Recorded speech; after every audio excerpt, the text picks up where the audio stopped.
Warm beaches, ocean breezes, luxury yachts cutting through turquoise water. But paradise has owners, and those owners don't show up in travel brochures. They don't walk the tourist strips. They don't post on social media. They operate from behind iron gates, private islands, and corporate structures so complex that even the IRS loses track. While you were watching the sunset from a rented condo, 12 families were quietly collecting the deed to the entire state. This is who they are. This is how they did it. And once you know their names, you will never look at Florida the same way again. Number 10, the Jenkins family, the grocery gods. In 1930, a 22-year-old named George Jenkins walked off the floor of a Piggly Wiggly grocery store in Winter Haven, Florida. He didn't quit because he was lazy. He quit because he could see something his employer couldn't. The American consumer didn't just want food. They wanted an experience. They wanted clean aisles, friendly faces, and a store that felt like it actually gave a damn about them. So he borrowed enough money to open a single store and called it Publix. That single store is now a $48 billion empire. But the raw number doesn't even begin to explain the real power of what the Jenkins family built. Publix isn't just a supermarket. It is the dominant cultural institution of the American South. In Florida specifically, it has become so embedded in daily life that residents don't call it the grocery store.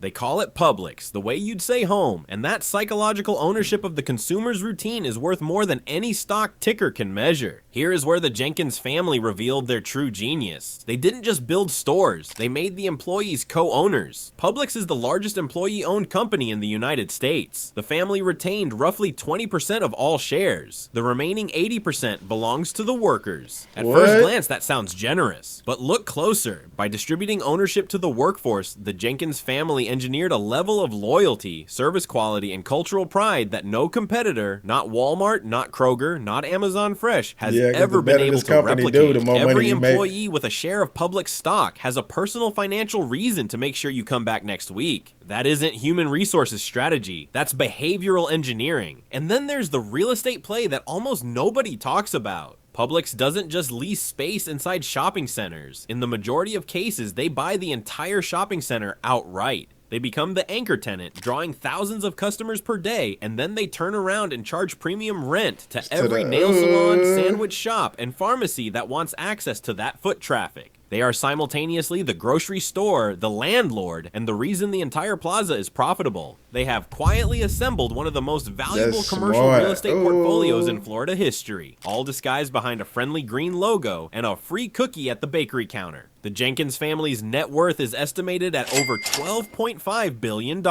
They don't appear on many national wealth lists. They don't hold press conferences. They don't ring opening bells on Wall Street because Publix has never gone public, and it never will. That decision alone has protected the dynasty from hostile takeovers, activist investors, and the kind of short-term thinking that has destroyed nearly every one of their competitors. They didn't build a grocery chain. They built a fortress, and they put the employees in charge of guarding the walls. Number 9, the France family, the Asphalt Dynasty. In 1935, a man named Bill France Sr. drove into Daytona Beach with less than $100 in his pocket and a set of mechanics tools in his truck. He wasn't looking for a vacation. He was looking for an angle. What he found on the hard-packed sands of Daytona Beach would make his family one of the most quietly powerful dynasties in American history. Local bootleggers and moonshiners had been racing their souped-up liquor cars on the beach for years. It was loud, chaotic, dangerous, and completely unorganized. Every other person who saw those races saw a rowdy regional spectacle. Bill France Sr. saw something else entirely. He saw millions of unmonetized American dollars sitting on top of a dirt road. He saw a sport that didn't exist yet. So he built it. France didn't just organize the races, he created NASCAR, a privately controlled governing body with himself at the top. He wrote the rule book, he set the fines, he determined who could compete and under what conditions. From day one, NASCAR was never really a sport. It was a privately owned monopoly wrapped inside a sport, and the France family made sure it stayed that way. The structure they built was airtight. While other sports leagues opened themselves up to public investors, broadcast fragmentation, and labor disputes, the France family kept every critical lever inside the bloodline.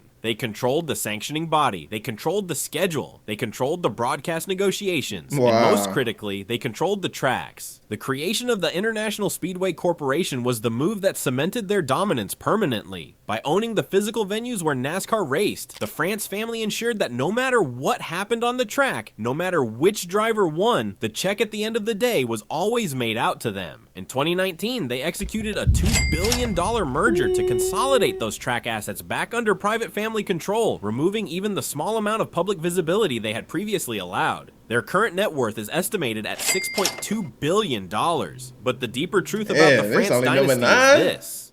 NASCAR was never about racing. The cars are props. The drivers are characters in a show. The real product being sold is broadcast rights, and the France family has controlled that product for over 75 years from their base in Daytona Beach, without ever once letting Wall Street through the front door. Number 8, the Fangio family, the Sugar Kings. When Fidel Castro seized power in Cuba in 1959, he nationalized the country's sugar industry virtually overnight. Wealthy Cuban families lost everything they had built across generations. Most fled with nothing. The Fangio family fled with knowledge. Specifically, they fled with an intimate, generational understanding of how to grow, process, and most importantly, how to politically protect a sugar empire. They landed in Florida and immediately recognized what the rest of the country hadn't. The flat, wet lowlands around Lake Okeechobee were nearly identical in climate and soil composition to the Cuban fields they had just lost. They acquired land fast, built processing infrastructure faster, and within a generation had constructed the largest privately held sugar operation in the United States. But raw agricultural success alone doesn't explain how the Fangio family became one of the most powerful political forces in America. That story is about Washington, D.C. The Fangio family has spent decades engineering a system of federal sugar price supports that makes it illegal for cheaper foreign sugar to compete freely in the American market. The result is that the price of sugar in the United States is artificially maintained at roughly double the global market rate. Every candy bar, every soda, every baked good sold in America costs more than it should. That hidden price premium flows directly into the Fangio family's accounts, funded entirely by American consumers who have no idea the system even exists. This isn't farming, this is political architecture at the highest level. Alfonso Fangio has personally called sitting United States presidents during moments of national crisis. His access to political power is so entrenched that both major American parties have courted his support simultaneously. He doesn't donate to one side. He invests in all sides because the goal was never ideology. The goal was always to ensure that regardless of who occupied the White House, the sugar tariff system remained untouched. From their compound in Palm Beach, the Fangio family controls an estimated $8 billion fortune built not on superior farming, but on superior political maneuvering. They proved that in America, the most valuable crop you can grow isn't sugar, it's influence. Number 7, the Glazer family, the transatlantic syndicate. Malcolm Glazer didn't look like a titan of global finance. He started with a watch repair shop, then he moved into mobile home parks, then into high-yield junk bonds. Each step was unglamorous, underpublicized, and highly profitable. By the time he arrived in Palm Beach, he had developed a single obsession that would define his family's legacy, finding assets that fans, customers, and communities would never abandon, no matter how badly they were treated. In 1995, he bought the Tampa Bay Buccaneers, an NFL franchise that had been a perennial loser for nearly 2 decades. Most owners would have tried to win games to generate revenue. Glazer focused on the balance sheet. He cut costs, leveraged the asset aggressively, and eventually delivered a Super Bowl championship in 2003. But the Buccaneers were just the rehearsal. The main event came 2 years later, and it unfolded 3,000 miles away. In 2005, the Glazer family executed one of the most controversial leveraged buyouts in the history of professional sports. They purchased Manchester United, the most globally recognized soccer club on earth, with a financial structure that was almost breathtaking in its audacity. They borrowed the money to buy the club and then secured that debt against the club's own assets. Manchester United, in effect, was forced to finance its own acquisition. The fans didn't just inherit new owners, they inherited the debt those owners had used to buy them. What followed was years of intense protests, supporter boycotts, and global outrage. None of it moved the Glazers an inch, because Malcolm Glazer had identified something that most people understand emotionally, but rarely calculate financially. Sports fandom is one of the only truly inelastic consumer products on the planet. Fans do not leave their clubs. They do not boycott long term. They do not stop buying jerseys because they disagree with the ownership structure. Their loyalty is generational, irrational, and completely immune to financial grievance. The Glazers weaponized that loyalty. They extracted hundreds of millions in personal dividends while Manchester United's valuation continued to climb. Today, the family's net worth is approaching $10.5 billion, and they built a significant portion of it by understanding a single brutal truth about human psychology. People will endure almost anything to stay connected to the thing they love. Number 6.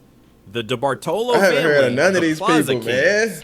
Edward DeBartolo Sr. didn't invent the shopping mall, but he industrialized it. In the post-war economic explosion of the 1950s and 60s, DeBartolo saw exactly where the American consumer was heading. Suburbs, cars, convenience. He built strip malls and shopping centers at a scale and speed that competitors couldn't match, eventually constructing one of the largest retail real estate empires in United States history. But it was his son, Eddie DeBartolo Jr., who turned that foundation into a cultural dynasty. Eddie Jr. took control of the San Francisco 49ers in 1977, when the franchise was losing both games and money. What he built over the next 2 decades became the most dominant run in NFL history. 5 Super Bowl championships, a roster that included Joe Montana, Jerry Rice, and Steve Young. A culture inside the organization that was defined by one principle: spend whatever it takes to win and treat your players like human beings. In an era when many NFL owners viewed players as replaceable assets, Eddie Jr. gave his roster bonuses, flew them on chartered planes, and stayed personally connected to the locker room. The players responded by winning everything in sight. Then it all came apart. A Louisiana riverboat casino scandal forced Eddie Jr. to surrender his NFL ownership stake, one of the most painful public exits in sports history. Many predicted the DeBartolo dynasty would fade without its most charismatic leader. Instead, the family executed a quiet pivot that revealed just how sophisticated their financial architecture really was. Operating from their Tampa headquarters, DeBartolo Holdings transformed into a private equity and real estate machine. Led now by Eddie Jr.'s daughters, the family had already done something most people missed entirely. They had recognized the peak of the traditional retail mall era and moved their capital into Sunbelt real estate before the population migration of the early 2000s made those assets extraordinarily valuable. While the retail industry collapsed around the very malls that had built their original fortune, the DeBartolo family was already sitting on a carefully assembled portfolio of Florida apartments, hotels, and mixed-use developments worth an estimated $4.8 billion. The Super Bowl trophies were the public story. The quiet acquisition of Sunbelt real estate at exactly the right moment was the actual masterpiece. Number 5, the DeLuca family, the franchise phantoms. In 1965, 17-year-old Fred DeLuca borrowed $1,000 from a family friend to pay for medical school. He opened a sandwich shop in Connecticut instead. He never made it to medical school. He didn't need to. That shop became Subway, by total store count, the largest restaurant chain on earth. When Fred passed away, his widow Elizabeth DeLuca managed the empire from her home in Pompano Beach, Florida. Here is the part most people never examine. The DeLuca family didn't own the restaurants. They owned the system the restaurants were forced to operate inside. Every franchisee paid an 8% royalty on gross sales, not profit, gross sales. If a franchisee was drowning in debt, struggling to make payroll, barely keeping the lights on, the DeLuca family still collected 8 cents from every dollar that came through the door. All operational risk belonged to the franchisee. All guaranteed revenue belonged to Florida. Then came the exit. At the exact moment analysts were questioning Subway's long-term relevance, the DeLuca family sold to Roark Capital for $9.55 billion. Critics called it an overpay. The DeLuca family called it a Tuesday. They were never in the food business. They were in the intellectual property business. And they cashed out at the absolute peak. Number 4, the Huizenga family, the roll-up royalty. Wayne Huizenga is the only person in American history to build 3 separate Fortune 500 companies entirely from scratch.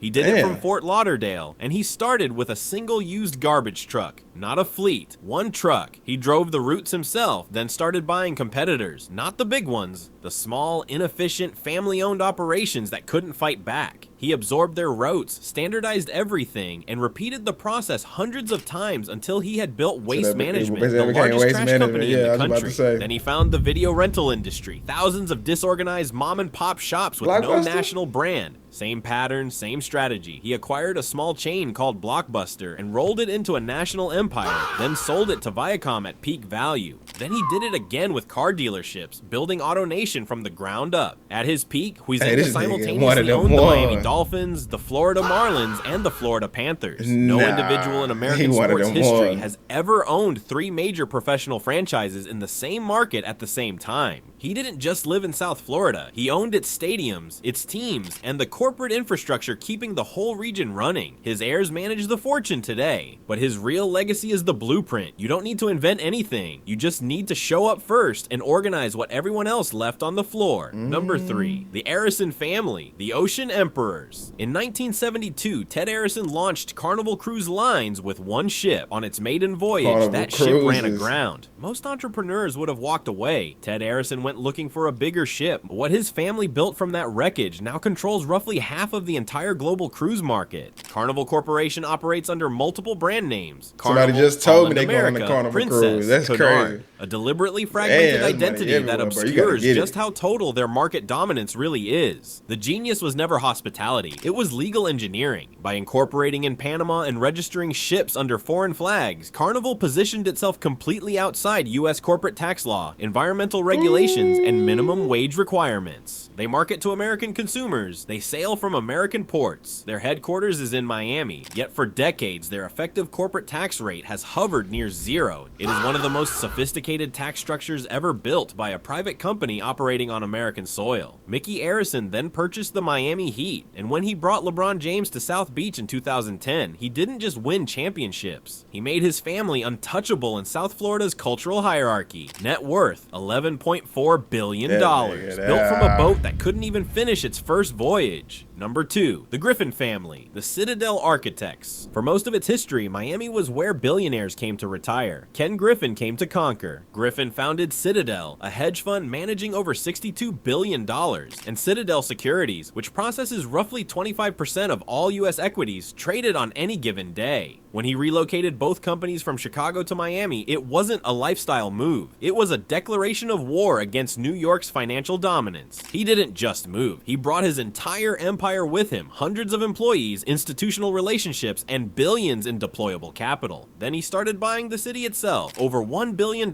spent on personal Florida real estate. Land assembled in Palm Beach. Estates acquired in Coconut Grove. A landmark skyscraper financed in Brickell, designed to be the global headquarters of what Griffin is openly calling Wall Street South. His net worth approaches $50 billion, but the truly historic part isn't the fortune. It's the speed. Like, you In can't less even than do that 5 with that years, money. Griffin has reshaped Miami's skyline, funded its political infrastructure, and attracted competing financial institutions to follow him south. The old Florida dynasties built quietly over generations. Griffin is building loudly, in public, faster than the state has ever seen. He isn't joining the Florida elite. He is replacing them, and he has enough capital to finish the job. Number 1, the Bezos family, the new monarchs of Miami. Everything on this list, the sugar monopolies, the grocery fortresses, the floating tax shelters, the hedge fund empires, all of it exists in the financial shadow of one decision. Jeff Bezos moved to Miami. He didn't come for the weather. His relocation saves him an estimated $2 billion per year in taxes that Washington state would have collected. He didn't just buy a house, he built a fortress. On Indian Creek Island, a private enclave in Biscayne Bay, known simply as the Billionaire Bunker, Bezos has been systematically acquiring properties, spending hundreds of millions to construct an absolute perimeter of privacy around his family's compound. Then he went further. His parents established their own waterfront compound in Coral Gables. His brother Mark is embedded in private equity and family philanthropy across the state. This isn't one man seeking sunshine. This is a coordinated multi-generational relocation executed with the same precision that built Amazon. And the scale is almost impossible to process. Every other family on this list built their fortune over decades. The Jenkins family opened one grocery store. The France family organized bootleggers on a beach. Their wealth is staggering and generational. Jeff Bezos is worth over $218 billion.